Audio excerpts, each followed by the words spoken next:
안녕하세요. 돈 되는 알짜 정보 돈 버는 다락방입니다. 구독자분들 2023년 항상 건강하고 행복하시기를 응원하겠습니다. 구독과 좋아요, 알림 설정은 큰 힘이 됩니다. 만 65세 이상 어르신들은 가입할 때 꼭 이것을 신청해야 합니다. 은행에 가서 이것만 신청하면 수십만 원에서 수백만 원까지 남들보다 이자를 더 받게 됩니다. 오늘의 영상에서는 만 65세 이상 어르신들이 정기예금 가입할 때 신청하면 이자를 더 받을 수 있는 혜택에 대해 전해드리겠습니다. 만 65세 이상 어르신이 은행에 가서 꼭 해야 할 첫 번째는 비과세 종합저축을 신청하세요. 현재 은행의 정기예금을 어떤 통장에 하고 계시는가요? 정확히 모른다면 해당 은행에 전화를 해봐야 합니다. 보통 통장을 한번 만들면 그대로 사용하는 분들이 대부분인데요. 하지만 만 65세 이상이 되었다면 비과세 종합저축 혜택을 받을 수 있기 때문에 비과세 종합저축으로 가입하는 게 필수입니다. 요즘 같은 고금리 시기에는 반드시 받아야 합니다. 그 이유를 설명해 드리자면 가령 5천만 원을 1년 만기에 금리 6% 상품에 가입했다면 예금 이자는 300만 원이 나오게 되고 여기에 세금을 매깁니다. 15.4%가 과세하는데 이게 46만 원입니다. 매우 큰 액수인데요. 비과세 종합저축에 가입하게 되면 이러한 이자 과세를 내지 않아도 됩니다. 엄청난 혜택이라 할 수 있는데 아직도 많은 분이 이러한 사실을 몰라 피해를 보고 계십니다. 비과세 종합저축은 만 65세 이상 어르신, 전 국민 누구나 조건 없이 신청하여 받을 수 있습니다. 이러한 혜택은 최대 5천만 원에 대한 이자 소득에만 비과세를 주고 있으나 최근 들어서는 1억 원까지 혜택을 줘야 한다는 말이 나오며 국회의 개정안까지 발의된 상황입니다. 앞으로 더 큰 혜택을 기대해 볼 수 있는데요. 그렇기 때문에 65세 이상이라면 비과세 종합저축 하나쯤은 꼭 만들어 놓는 게 유리합니다. 만 65세 이상 어르신이 은행에 가서 꼭 해야 할 두 번째는 ISA 통장을 신청하는 것입니다. ISA 통장이란 한 사람당 하나만 만들 수 있는 비과세 혜택 계좌입니다. 앞서 말한 비과세 종합저축과 다른 점은 이는 나이 제한 없이 전 국민 누구나 이자소득과 배당소득에 대해 비과세를 주기 위해 만들어진 상품이고 비과세 저축보다 상대적으로 만기가 깁니다. 그렇기 때문에 비과세 종합저축 혜택을 보고 남은 돈으로 ISA 통장을 개설하는 게 좋습니다. ISA 통장은 최대 1억 원 가능하고 400만 원까지 비과세 혜택을 드립니다. 추가로 비과세 한도를 초과하는 예금 이자에 대해선 9.9% 분리과세를 하기 때문에 15.4%를 과세하는 일반 통장보다 훨씬 좋은 통장이라 할 수 있겠습니다. 예를 들어 5천만 원을 1년 만기 연 6% 정기예금을 들면 예금 이자를 300만 원을 받을 수 있습니다. 이에 따른 이자 과세는 46만 원으로 실제 세후 수령액은 5,253만 원이 됩니다. 하지만 ISA 계좌를 개설하고 비과세 혜택을 받으면 5,300만 원을 몽땅 받을 수 있게 되는 거죠. 즉 65세 이상 어르신은 비과세 종합저축과 ISA 통장으로 엄청난 비과세 혜택을 받을 수 있습니다.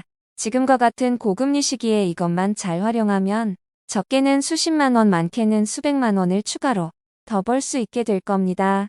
하지만 주의할 게 있죠. 노후 자금은 잃지 않는 게 중요합니다. 그렇기 때문에 높은 금리에 현혹되지 말고 이것을 주목해야 하는데요. 바로 예금자 보호입니다.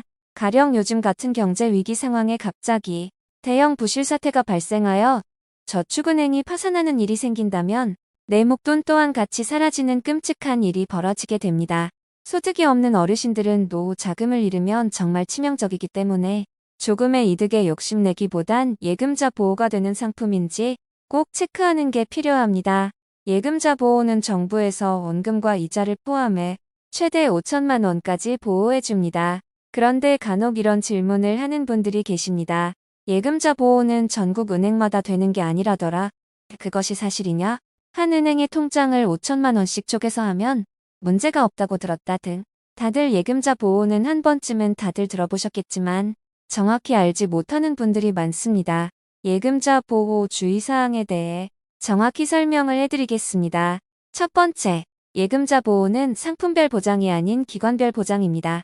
내게 목돈 1억 원이 있고 A은행에 대박 예금 상품이 2개가 나왔다면 A은행에 있는 대박 예금 상품을 예금자 보호를 받기 위해 각각 5천만 원씩 가입하려고 하는 분들이 많을 겁니다. 하지만 앞서 말씀드렸듯이 상품별 보장이 아닌 기관별 보장입니다. 보통 예금자 보호가 되는 상품 설명란에 이 예금은 예금자 보호법에 따라 예금보험공사가 보호하되 보호한도는 본은행에 있는 귀하의 모든 예금 보호 대상 금융상품의 원금과 소정의 이자를 합하여 최고 5천만 원이며 5천만 원을 초과하는 나머지 금액은 보호하지 않는다고 적혀 있습니다. 해당 문구에서 주목할 것은 본은행에 있는 귀하의 모든 예금 보호 대상 금융상품의 원금과 소정 이자를 합하여 최대 5천만 원이다. 다시 말해 해당 은행에 5천만 원만 예금자 보호를 받게 된다는 것으로 예금자 보호를 받기 위해 하나의 은행에서 두 개의 예금 상품에 가입하는 건 바보 같은 행위라 할 수 있겠습니다.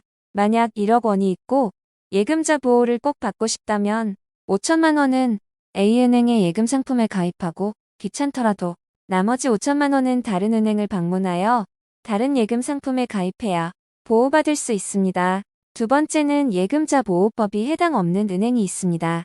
예금자 보호법이 없는 대표적인 은행들은 우체국, 농협, 지역조합, 신용협동조합, 새마을금고, 수협지역조합입니다. 말만 들으면 참 무섭습니다. 예금자 보호가 되지 않아 내 돈이 몽땅 사라질 수 있다는 무서운 생각이 드는데요. 사실은 이렇습니다. 이런 은행들은 예금자 보호법에는 해당하지 않지만 개별 법령에 근거해 자체적으로 마련한 기금으로 예금자 보호를 해주고 있습니다. 쉽게 말해 예금자 보호가 된다는 것이죠. 불안하면 꼼꼼히 상품을 살펴보는 것도 하나의 방법입니다. 특히 우체국 같은 경우에는 예금 전액을 국가에서 보장해주기 때문에 5천만 원 이상의 목돈을 맡길 때 우체국을 이용하는 게 가장 안전하다고 할 수 있습니다. 고금리 상품에 가입하여 예금 이자를 받는 일은 정말 좋은 투자입니다. 하지만 만일의 사태를 대비해 현명하게 나눠서 투자한다면 더욱더 안전하고 마음 편한 투자가 될 것입니다. 노후 자금은 안전하고 확실한 곳에 투자해야 합니다. 오늘의 내용 잊지 마시고 현명하게 정기 예금하시길 바랍니다. 구독과 좋아요, 알림 설정은 큰 힘이 됩니다. 지금까지 돈 되는 알짜 정보, 돈 버는 다락방이었습니다.